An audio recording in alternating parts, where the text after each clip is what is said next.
O Evangelho segundo o Espiritismo, capítulo 7, Bem-aventurados os pobres de espírito.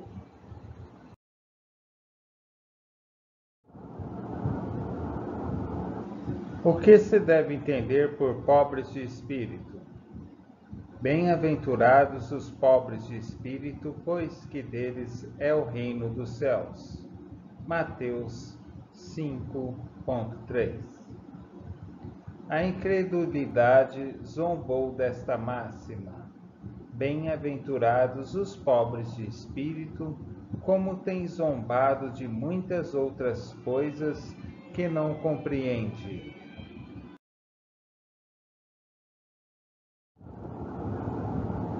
Por pobres de espírito, Jesus não entende os baldos de inteligência, mas os humildes. Tanto que diz ser para estes o reino dos céus, e não para os orgulhosos. Os homens de saber e de espírito, no entender do mundo, formam geralmente tão alto conceito de si próprios e da sua superioridade, que consideram as coisas divinas como indignas de lhes merecer a atenção.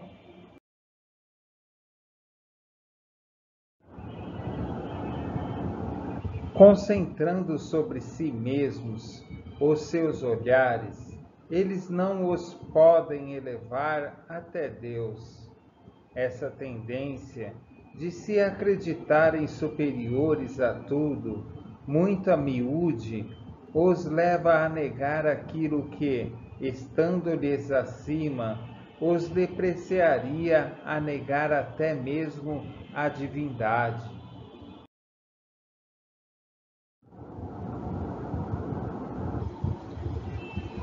Ou, se condescendem em admiti-la, contestam-lhe um dos mais belos atributos, a ação providencial sobre as coisas deste mundo, persuadidos de que eles são suficientes para bem governá-lo, tomando a inteligência de que possuem para a medida da inteligência universal, e julgando-se aptos a tudo compreender, não podem crer na possibilidade do que não compreendem. Consideram sem apelação as sentenças que proferem.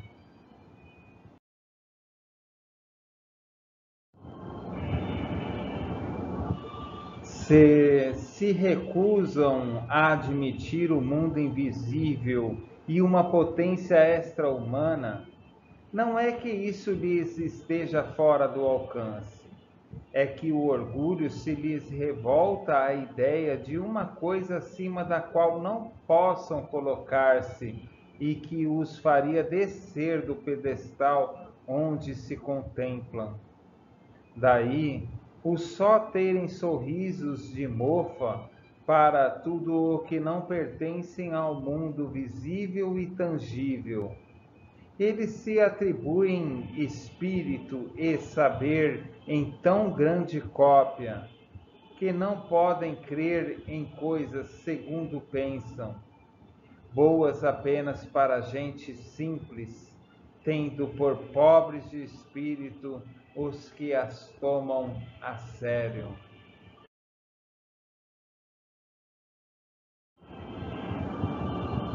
Entretanto, digam o que disserem, forçoso lhes será entrar, como os outros, neste mundo invisível de que escarnecem. É lá que os olhos se lhes abrirão e eles reconhecerão o erro em que caíram.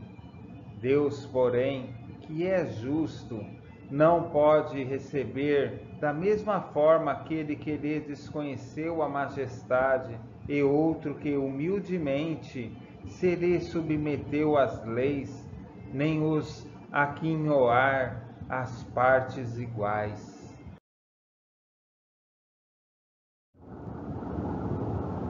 Dizendo que o reino dos céus é dos simples, que Jesus significar que a ninguém é concedida entrada neste reino sem a simplicidade de coração e humildade de espírito.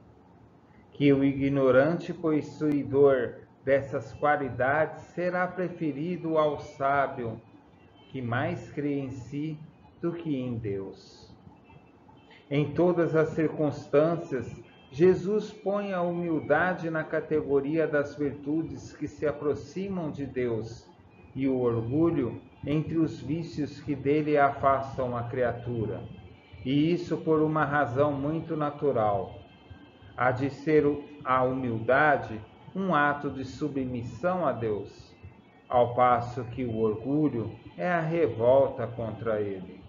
Mais vale, pois, que o homem, para a felicidade de seu futuro, seja pobre em espírito, conforme o entende o mundo, e rico em qualidades morais.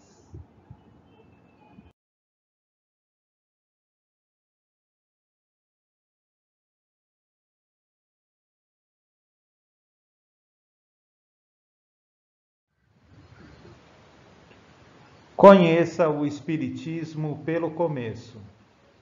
Leia as obras fundamentais. O Espiritismo, Codificação Espírita de Allan Kardec.